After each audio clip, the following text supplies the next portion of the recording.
Today, on episode number 506 of the Teaching in Higher Ed podcast, how to use high structure course design to heighten learning with Justin Shaffer. Produced by Innovate Learning, maximizing human potential.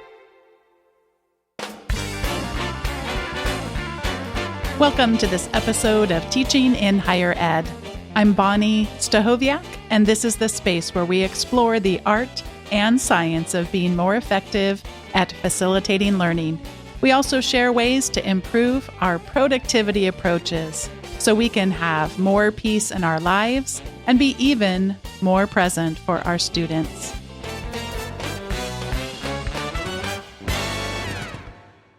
Justin Shaffer is the Associate Dean of Undergraduate Studies and a teaching professor in chemical and biological engineering and in quantitative biosciences and engineering at the Colorado School of Mines. Justin teaches anatomy and physiology, introductory biology, chemical engineering and biomedical engineering courses, and does education research on the efficacy of high-structure course design with specific attention to strategies that promote student success in intro STEM courses. Justin also has a passion for faculty and future faculty development in the areas of course and curriculum design and assessment, evidence-based teaching strategies, and discipline-based education research, in which he works with individuals and departments through his independent side venture, Recumbent Education. Justin Shaffer, welcome to Teaching in Higher Ed. Thanks for having me, Bonnie. Looking forward to this. Should be super fun.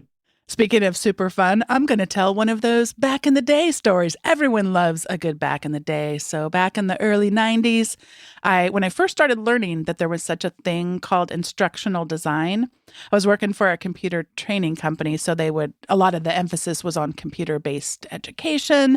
And Justin, this won't surprise you, but back in the day, an idea of an interactive course was just to press the next button. Somehow I'm engaged because I've clicked a mouse on a next button.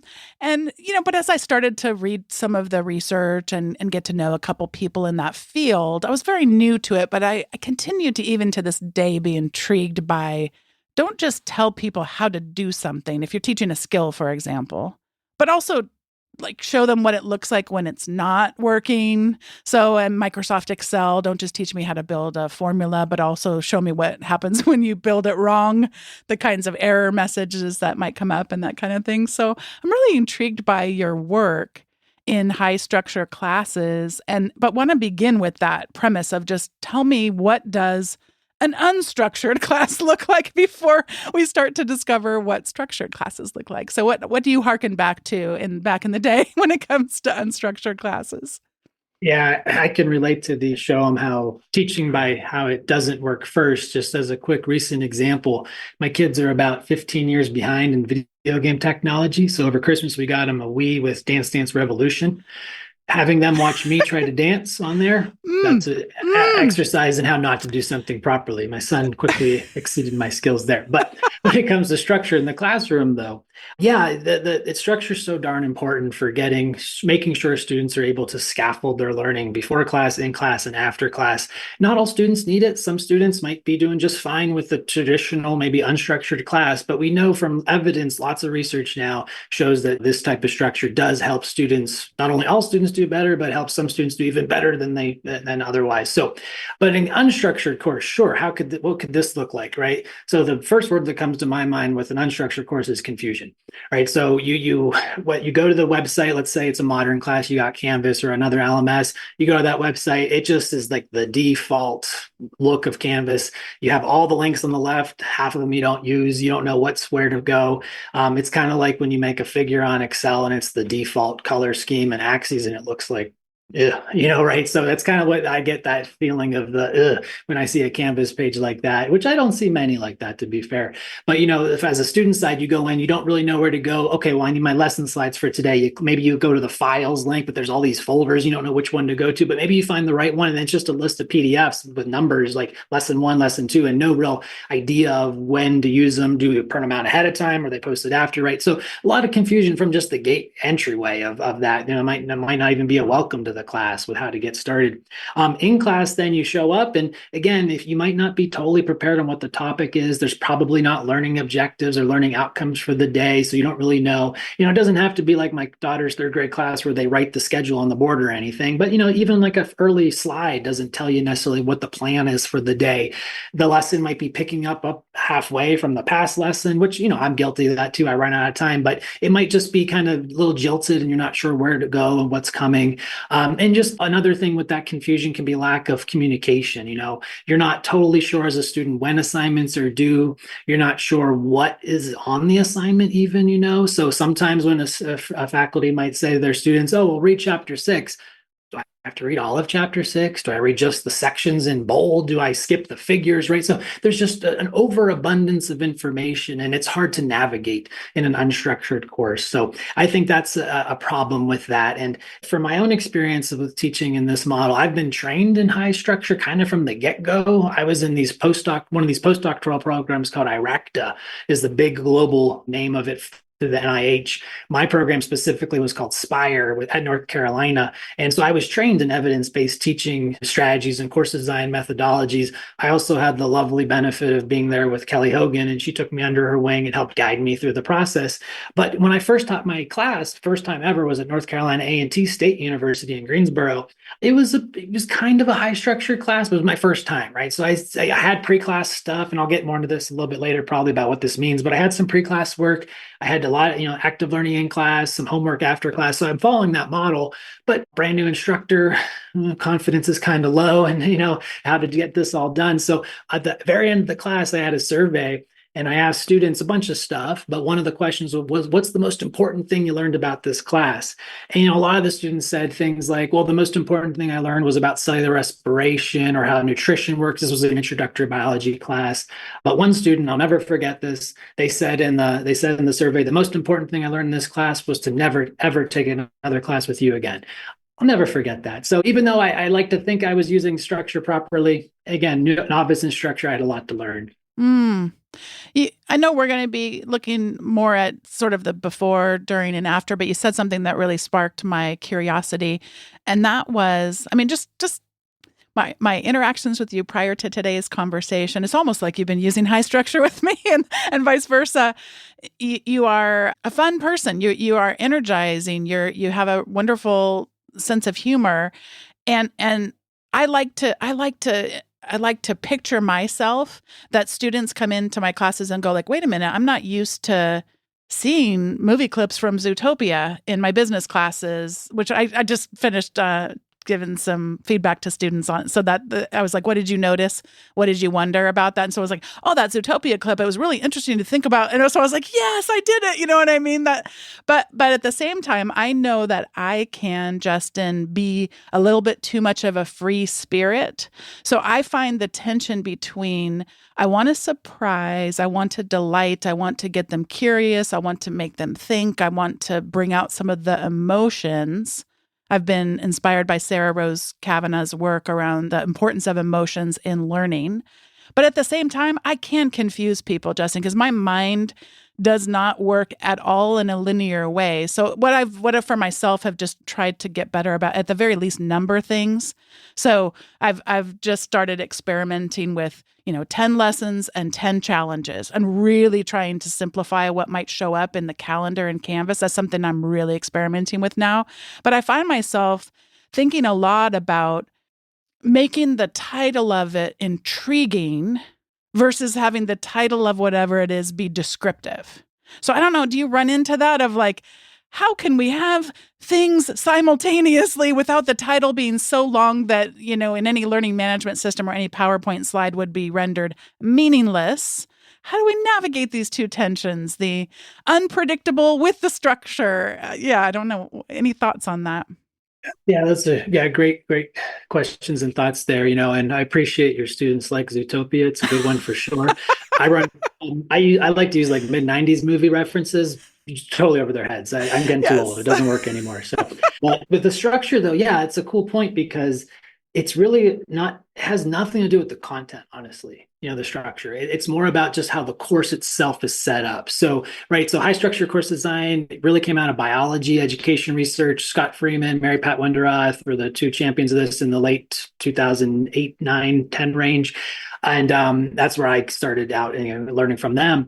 And it's about, though, the course itself and the mechanics or the shell of it, not necessarily about what you're teaching. So again, while it came out of biology and it's definitely as a toehold in STEM, I also teach in chemical engineering. I use it in my chemical engineering courses. I'm teaching introduction to biomedical engineering right now. I do the same thing there. So it's out of STEM, but I truly believe it would work in art history or work in economics or in other social sciences. I just haven't firsthand seen it. So if any listeners are out there that do it, let me know. I'd love to learn more about it. But when it comes to the content, so you can have the structure of the guidance of getting students ready before class by getting some basic content acquisition through reading, watching Khan Academy videos, making your own videos, having to do maybe interview somebody, a lot of ways to get content ahead of time. And then some kind of pre-class assessment. That's really the key. I've learned the hard way over the years, if you don't have even a nominal amount of worth to an assignment, students are more likely not to do it, even if it's for their benefit. So having some kind of pre-class formative assessment, I usually do, I call them reading questions. So a bunch of quizzes on Canvas or other LMSs, low points, usually unlimited attempts, a lot of possibilities to earn those points. And then you get to class. And so that content, again, is the beginning stuff. The before class, that might be the more descriptive, the more boring, if you will, like the more rote things. So as an example, when I teach introductory biology, before class, I can have students read or watch a video about the organelles of the cell, parts of the cell, right? Then when I get to class, I don't have to talk about that, right? I don't have to go over the basics. I'll still lecture. I'm not an anti-lecture guy. I'll still do it. I just have a new word for it. I don't call it lecturing anymore. I call it selecturing, because we're selectively lecturing about things that are important. We're not lecturing over the basic things that you can get from the reading ahead of time, perhaps, or a video ahead of time. But that leaves more time then for that creative part. It leaves more time for the creativity, for the bursts of energy, for the enthusiasm, for the other Pixar movie clips. I think Zootopia was DreamWorks though, but you know what I mean? So for those different types of things, and I'm a big case study guy. So I love having narratives in the classroom. And those are definitely across disciplines, not only STEM. And the reason I like them is because it brings real people in, brings in real stories. It could be fictional too, but you're getting other people involved, and students are learning about a real world context, a real world problem. And across STEM, I find them very useful. I even came up with a new thing that I call pod cases. So, right, we're all listening to podcasts right now. I hope you're podcast fans. I like case studies, put them together. What do you get? You get a pod case. So on my website for my business, Recombinant Education, I have a list of resources for pod cases available for you to download and check them out that have podcast episodes intertwined with actual content knowledge to tell a story through the class. So that's really where your creativity can shine, I think, with the high structure model. So the structure is kind of the wrapping around, if you will. Then what happens on the GUI inside in class, that's where you as the instructor and your personality shines.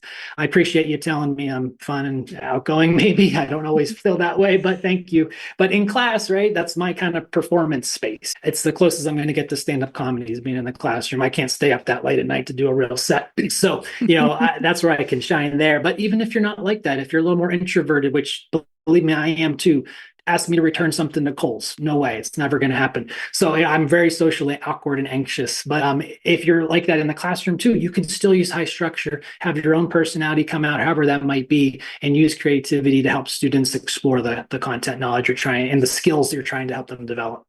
And then since you brought up the before, the during, how about the after? What some of the strategies we might be thinking about employing to keep that engagement going? What are you thinking about for the after part? Yeah, so for the after part, and the key word through all three steps is alignment, which we from education research and also evidence-based teaching and SOTL, we think of as connecting the pieces through a class, tying it all back to learning objectives using backwards design perhaps. So with the after, then you're building on what happens before class and in class. So before class, you can bring in that basic kind of lower level blooms, remembering, understanding knowledge base. In class, we're doing a bunch of active learning to practice that, whether it's individual, group work. I'm a big clicker guy, anything you need to do. And then after class, you're going to build on that further. So you're going to have maybe a weekly homework set. If you're going to do a weekly online quiz, although those are more traditional in STEM as types of assessments, this semester in my introduction to biomedical engineering class, I'm trying to go more of the, as the term goes, authentic assessment route. So I still have a high structure course. They do pre-class reading guides and reading questions. We do a lot of active learning in class, but on the back end, I don't have weekly homeworks and weekly in-class quizzes like I might do in my introductory thermodynamics course. Instead, I'm having them write a National Science Foundation graduate research fellowship proposal over the course of the semester with lots and lots and lots of checkpoints. So students are applying what they're learning in class to developing their own proposal. We also have some smaller design homework assignments. So I'm trying to merge now the traditional high structure model, which is based on, think of these large intro STEM courses. I used to be at UC Irvine. I would teach intro bio there, 440 students at a time. I like to think of it as 880 eyeballs at a time. So you have your quizzes, your exams, your traditional assessments. But now I'm trying to add in the authentic flavor of assessment on top of the traditional high structure. And it's only been 2 weeks, but it's been going great so far with class. I have about 65 students and we're having a blast together. Boy, I love how emblematic you are of that you've been doing this for a while. You got to learn from some of the best in this field and really be inspired and influenced by them. And yet here you are experimenting. And spoiler alert on my recommendations, I'm going to be sharing about some things that I've been experimenting with too. And I love hearing from someone who I just get the sense that we're never done, that it's not like you have it all figured out, not like I have it all figured out. It's that willingness to gather data by failing and having some things not go well and then go, okay, well, that didn't go well. And speaking of failure, something else I've been intrigued about, and it's a tension that I see in my own teaching, where when I would find some failure points. So you think about, I have gotten better at high structure and have learned along the way from so many people that have come on this podcast. So I might go like, that didn't go well.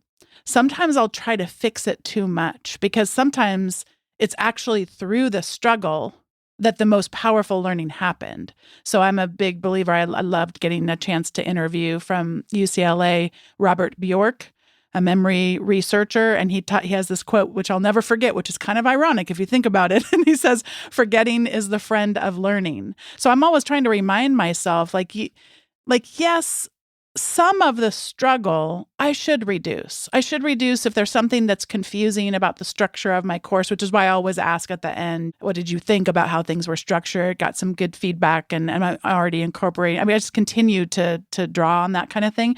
So if the struggle isn't related to what I'm attempting to facilitate, then you got to get rid of that, right? But sometimes that struggle is actually the most key. How do you navigate that as you think through your classes to where you actually could streamline it or scaffold it too much, such that you render too smooth of a path toward that learning?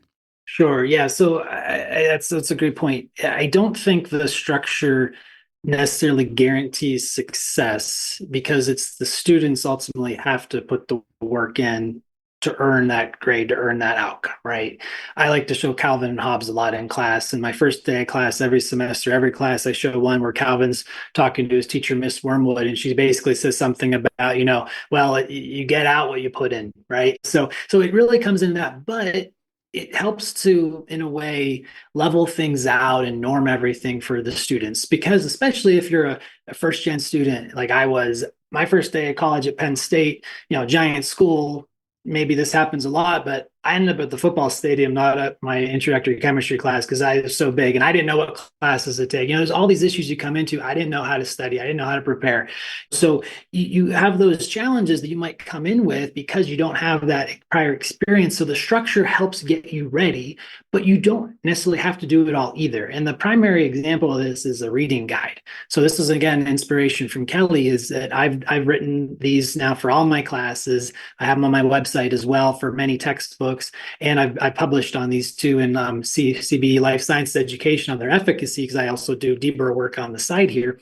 But the reading guide is a way to help students with transparency with their reading. So I always tell students this every semester too. I always tell them, I want to know what you know, not what you think I want you to know. Okay. So to me, transparency is huge. And so the reading guide's the first step of that, because you got this giant book, right, with all this content, or giant website, whatever you're having them read. The reading guide helps narrow it down. It doesn't have to be a book, it can be a video, it can be a journal article, whatever it is. It helps narrow it down by telling them, look at this specific figure, read this passage, answer this question. Here's some terms that are underlined, but these are optional.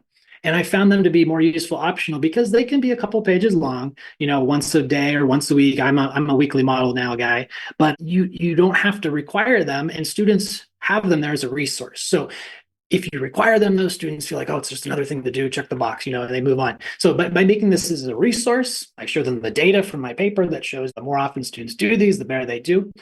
So it's a way to help provide the structure, help students along who might need it, but doesn't force everyone to do it necessarily either. But also with the idea of structure kind of being too structured, as you were saying, again, it's kind of independent of the content. So right now with my biomedical engineering class, my homework assignments, which are in the after class phase of high structure, they're completely open-ended. Right? Our first homework is going to be designing a recombinant protein. It's up to you. You pick the vector, you pick the protein, you pick the expression system, the purification system, right? Next one's going to be designing a biomaterial for an implant. Totally open-ended. So they're still going to struggle with that. And I've actually early on had some conversations with students, even for the research proposal I mentioned earlier. They're a little nervous because they're not used to that open-endedness aspect. So even though it's a high structure course, that open-endedness piece is totally prevalent. And in engineering, right, that I do, design is a big piece. So that's a natural thing to happen there. But also in engineering, we like organization. I love spreadsheets. My wife tells me I should have been an accountant. I'd make more money, right? Because I like spreadsheets so much. So I like organization. I like structure. And that's what my students like too. They like the predictability of things. Think about maybe your own kids, or definitely my own kids in the summer or over a break, like winter break. It gets a little long. They don't have a normal structure of their day. Things sometimes go a little south. So having that structure as humans, I think, is good too. But it still allows for creativity, allows for inspiration, allows for the struggle with learning and documenting the learning through various forms of assessment. You mentioned using a lot of Calvin and Hobbes, and we also have talked about how hysterical you are. I can't. I always feel like be funny right now. How much of that is planned? I mean, when you're thinking through how to structure a course, are you thinking through? I don't know if you're familiar with the article and the research around a time for telling, but is the idea that researchers Bransford and Schwartz. And by the way, speaking of forgetting being the friend of learning, this is maybe my second time actually saying their names without stumbling over, like, let me go look up what their names are again. But I first heard about this from Derek Breff, and that's why I remember Derek Breff's name and not the researchers. But the idea that, and the example that gets given often is the Diet Coke and Mentos. That if you want to get me really curious about why when you put Mentos inside of Diet Coke, and you shake it, that explosion happens, but doesn't necessarily happen with regular Coke. That rather than start with the lecture on the chemical processes that are or are not happening to have these two different results, well, let's just try it out and let's get Diet Coke spraying all over your backyard, which, true story, I was actually doing a keynote for the Lilly conference and had mentioned I was only speaking anecdotally and had never experienced this. And a very, very kind faculty member went out and bought me Diet Coke and Mentos and brought it to me before I left so I could go home and experiment with the kids in the backyard. But anyway, so a time for telling is, you get me all curious, why is this explosion happening with the Diet Coke, but it's not with the regular? And then I'm ready for the more dense. Then you have my curiosity can help me pay that attention that's needed. And their research shows more patient, more able to tolerate. Tolerate's probably a terrible word to use here, but to have the persistence, I think, is the more precise word to be able to navigate that. So what comes to mind for you as you think through those planned curiosity boosters or bringing in some of the emotions or getting people to predict and wonder and be curious about stuff? Oh, yeah. And so, yeah, absolutely makes sense. I just didn't know the title, Yeah. like you said. Yeah, I mean, and again, that's kind of why I like case studies so much, and now, right, you can get them through the National Science Teacher Association. Those of you in STEM, if you're in business, you have your other homes for your case studies. But, at least for the STEM-based ones, again, you got a story. So you hook students with some kind of narrative, some kind of situation, and maybe a video or things. And then you get them curious about it. And then you kind of, okay, well, just can take a break now. We're going to get into the kind of the core learning objectives for the day, look at some data, do whatever.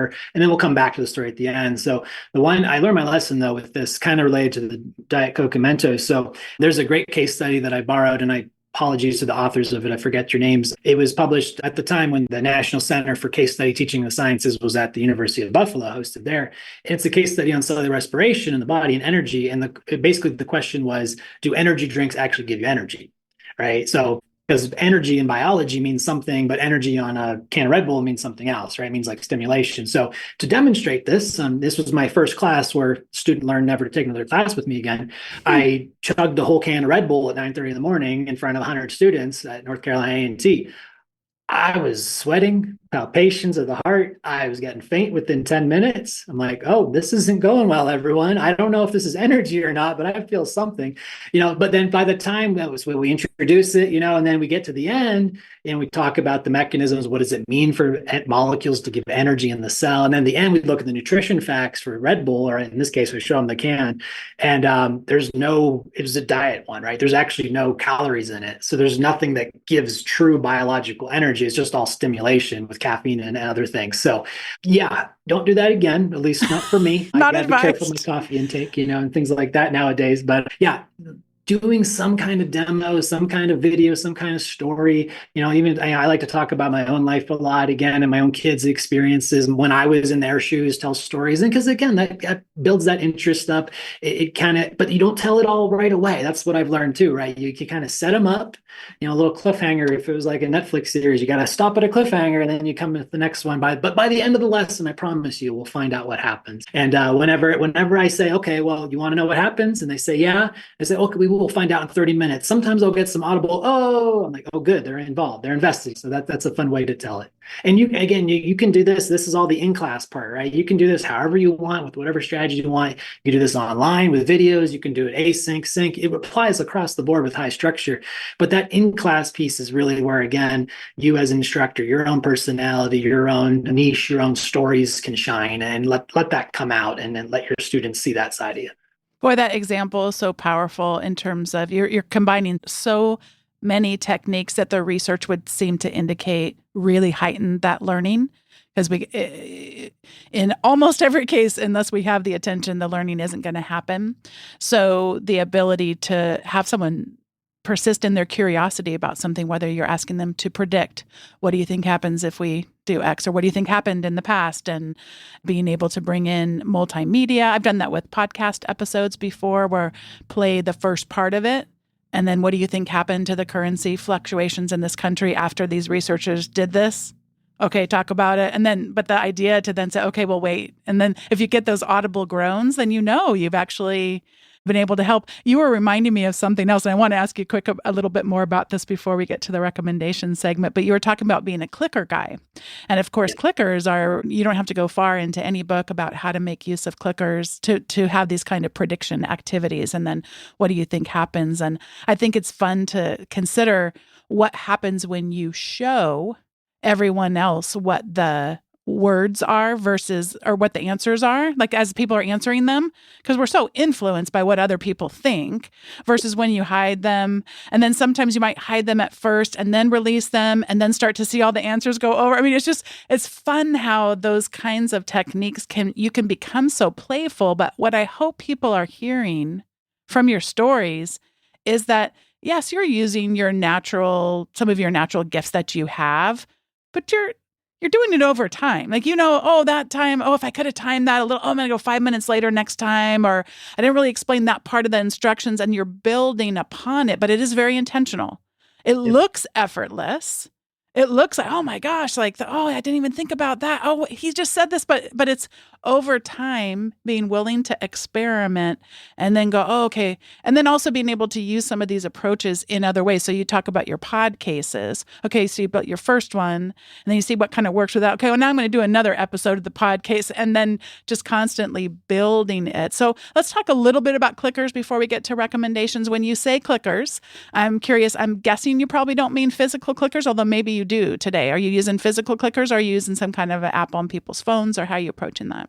Yeah, we're a mix on our campus. So we are an iClicker campus. So we still have a lot of our first year students using the physical remotes, but our students have been navigating because after their first year, they usually get rid of it. So then they buy the app when they have me or someone else in their sophomore, junior, or senior year.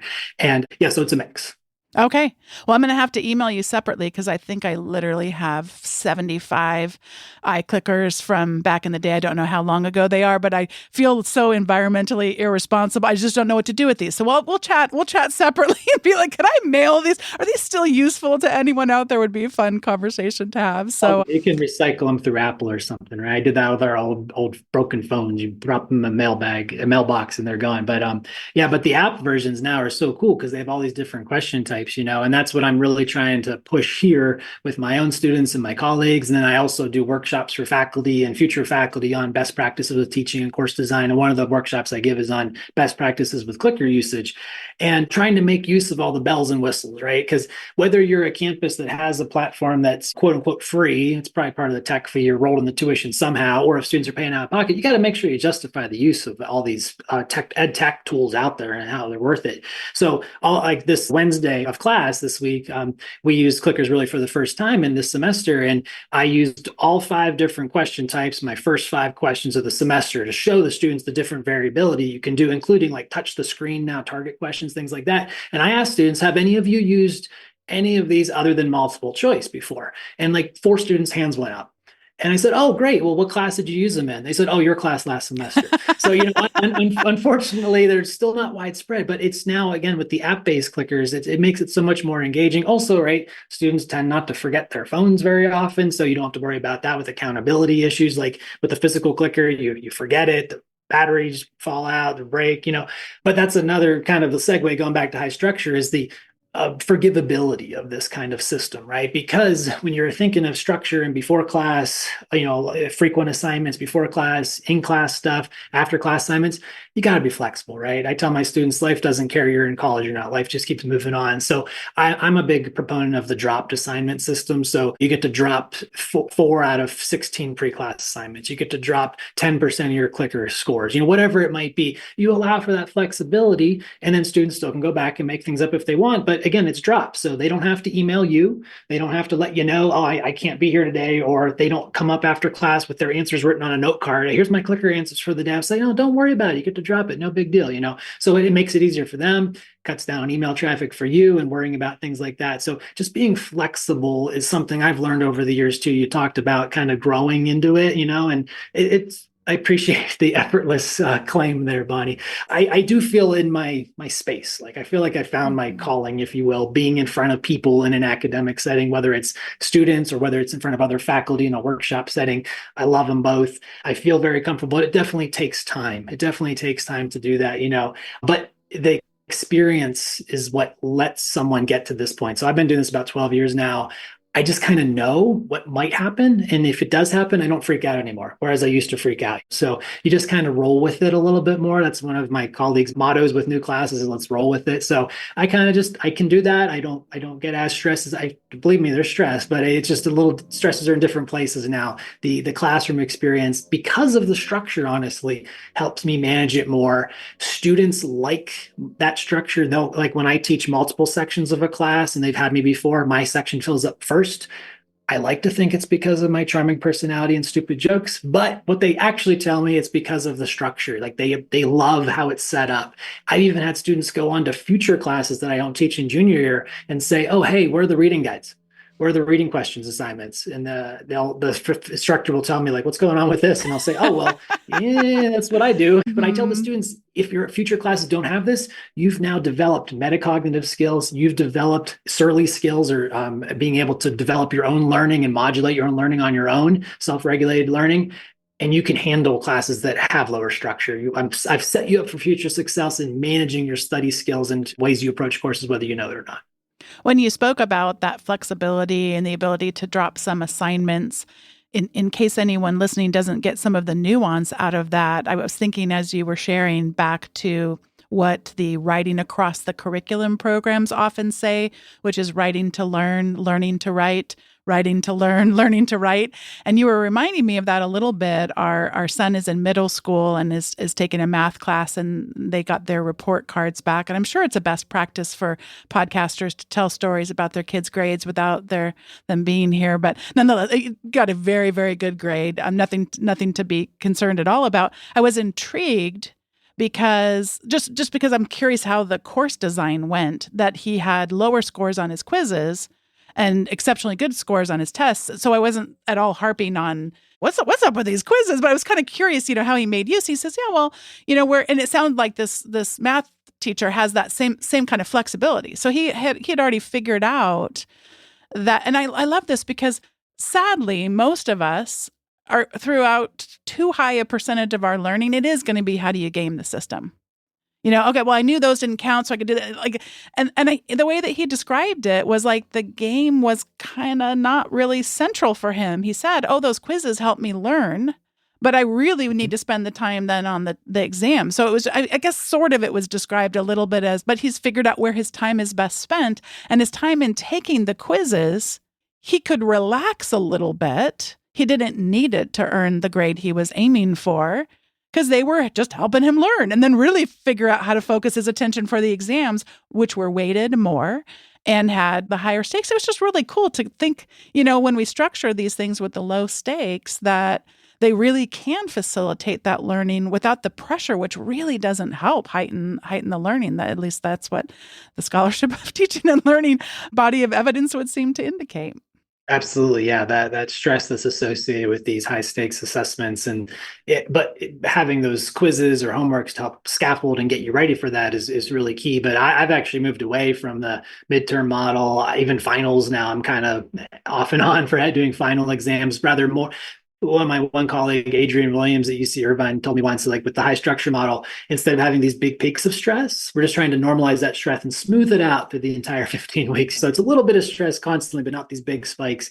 But yeah, it helps out for sure there. But then they also have like the alternative grading approaches. My colleague here at Mines, Becky Swanson, she's working on the mastery-based grading for a linear algebra class and got some really cool findings there to show that if students really know these big outcomes and they get multiple attempts through different avenues to demonstrate their mastery, that's fine. And she's doing it through a combination of homework and quizzes in class, but giving students that, whatever grading model you choose, right? There's a million of them out there these days. As long as you make it okay for students to fail and you give them that chance to fail, because that's how you talked about earlier, failing, forgetting and things like that, right? It's okay. That's how we learn. It's how we grow. My daughter's kindergarten teacher, I'll talk about my kids too, right? My daughter's kindergarten teacher said, whenever you make a mistake or fail, your brain gets bigger. And it's true, right? To this day, I'm trying to learn new things. I'm trying to try new things in my own personal life. This over the summer, I started learning how to shoot a recurve bow.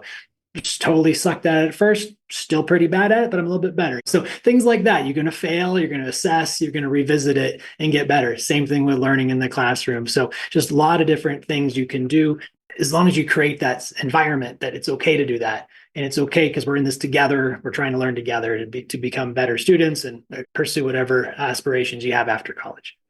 This is the time in the show where we each get to share our recommendations. And speaking of failure, I hope I'm not failing. I attempt to not recommend the same thing twice. I love it when guests do that because it means it's a book I really should read or a podcast I really should listen to, but I try not to. In almost 10 years, I've failed at this once that I'm aware of. I hope I'm not about to fail again, but I want to recommend Alan Levine's Cool Tech. And his Cool Tech, I'm going to link over to the page where you can learn it, but you could follow it on Mastodon, for example. I follow it through what's called an RSS feed. So every time Alan Levine posts about new technology, it comes right into my RSS reader, which I use in a reader, and I'm off and running, getting to experiment. And I'm at about half the time which is probably not a great number for, I just want to play with everything that he recommends, but he's so good at helping me discover cool technology. And so speaking of cool technology recommended through Alan Levine's Cool Tech, I discovered something he helped me discover something called Leah Script. So I need to start by explaining what Markdown is very briefly, which is hard to do, but Markdown is just a way of writing where it's plain text. Everything is super, super plain text. So it's kind of future-proof because as much as images change over years and file formats change over years, text kind of doesn't change. Text is text. There are letters, there are symbols, etc. And so Markdown is a as a way of writing that I've gotten used to for podcast show notes and for blog posts. And then I can copy it and paste it into lots of different formats like rich text or HTML, all that stuff. So I'm familiar with Markdown. LeaScript is something that sits on top of Markdown and basically creates for you what I could best describe as if an open textbook and open presentations and open slide decks all went and got together and started a family together. So it sits on top of there and basically takes a Markdown file and turns all your headings into navigatable menus off to the left, like you'd expect to see in a textbook. Oh, I can skip straight to the section I'm interested in. It has a full text search throughout your entire open textbook, open presentations, which is something that today's learning management systems typically don't have. And I haven't experimented with this yet, but it can be embedded in this. By the way, LeaScript was started by some scholars in Germany, and they're embedding it as a SCORM compliant course, meaning it'll talk to a learning management system. So if you're using something like, I believe they mentioned Canvas as one of the ones. I believe they mentioned Moodle as another one that they've experimented with. But then you could actually score some of the quizzes that people take along the way as they're reading the book. So LeaScript is something I am still early in experimentations on. I've learned a ton. I've been challenged a ton. And one of the things, my last recommendation is that just because something can be done doesn't mean you should try learning it. So I mentioned that LeaScript, you can actually produce the same text from the same Markdown file as an open textbook, as a presentation, as your actual slides that you might use in class. They have this thing that I'm curious about where you could share a QR code to your class and they could actually join you at that exact moment in time. So there are all these things that you could do. And at some point I just had to cut myself off. No, you're not going to build your slides this way. That's no, you're not going to do that. No, you're not going to build like you're just going to build an open textbook, which I've done before. In the past, I've used Pressbooks. And so this time I thought you can build this and curate and collect some openly licensed content to place in there. And the Zootopia clips that Justin and I talked about earlier, they're all in there waiting to be had. But just this idea of the patience that it takes to go, you're experimenting with a lot right now. Settle yourself down. And just you gotta call it at some point. Like this is what I'm doing for this defined period of time. So I'm having fun continuing to be fed technology through Alan Levine and so many others that are doing open learning out loud on the web, which is so inspiring. And then LeaScript, but I'm experimenting with specifically. Haven't experimented with all of it, but I'm having to settle myself down and say, just because something can be done, you need to hold off and just hone in on a few things that you're going to be playing with right now. So those are my recommendations. And Justin, I'll pass it over to you for whatever you'd like to recommend. Yeah, sure. No, that sounds cool. I haven't heard of that one. It sounds a little maybe too codey for me. I'm not much of a programmer, but it sounds like maybe it's accessible to the masses. I'm not, so I'll have to check it out. Yeah, I'm kind of going the opposite way with my recommendation in the analog world, if you will, and product out there I just recently got. So I had a birthday last year, ended with a 0. Things start to break down a little bit over the years. So I got some bad heels. I can't run anymore, which really bummed me out. So instead, I've taken up rucking, which my wife affectionately calls walking through the airport. It's my exercise. So, right, you just put some weight in your backpack and go. So, and we live up in the mountains here in Colorado, about, the smaller side of the mountains. Forgive me, true mountain people. We're about 8,700 feet up. But, we got a lot of hills. Our roads are all dirt. So I like to walk now and put my backpack on. But I just had like a crappy backpack with literally dumbbell weights in the back. It's on your lower back lumbar. It really hurts. So I discovered from a company called Go Ruck. It's a ruck plate carrier backpack. And it holds I got a 45-pound piece of iron. It's well designed, made in America. Put it on your backpack. It's high up on your back, it's tight and strapped, really nice. And I don't get those creaks and pains in my lower back, but then you get the extra load. So given the great workout for the walk, I like to listen to podcasts when I'm doing that. I won't be listening to this podcast while I do those. I'm afraid to hear how it sounds, but I'll be listening to other things while I ruck and walk through the imaginary airport as my wife makes fun of me. But hey, man, I got to stay strong somehow. And it doesn't hurt my heels anymore like running does. So I'd highly recommend the Rock plate carrier is what I'm into these days. And then I hope you all check out my website too. So my side venture is called Recombinant Education. As I mentioned earlier, I do faculty workshops, student workshops, consulting work, and I'm also working on a book, hopefully coming out late this year through Macmillan and the scientific teaching series. It's going to be all about high structured course design. So if you're interested in what you heard about today, I have a lot more details there, but I have a lot of freely available stuff on the website too. So I hope you take a peek.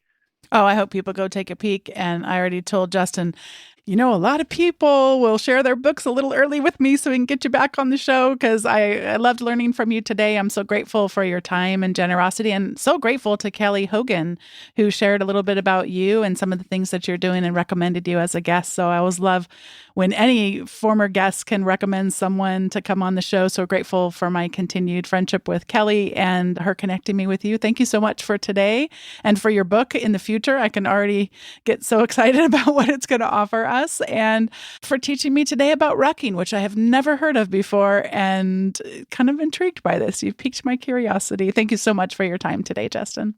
Great. Thanks for having me, Bonnie. And I'm glad you're looking forward to things. And my book will have stupid jokes, just like I said, orally today, too. So okay. I hope you take a look at it someday. And thanks again. This was a blast. Thanks once again to Justin Shaffer for joining me on today's episode of Teaching in Higher Ed. Today's episode was produced by me, Bonnie Stachowiak. It was edited by the ever-talented Andrew Kroger. Podcast production support was provided by the amazing Sierra Priest. If you've been listening to the show for a while and haven't signed up for the email updates, head over to teachinginhighered.com/subscribe. In addition to being able to receive the most recent episode's show notes, you will also receive some other resources that don't show up in the regular show notes. So head over to teachinginhighered.com/subscribe. Thank you so much for listening, and I'll see you next time on Teaching in Higher Ed.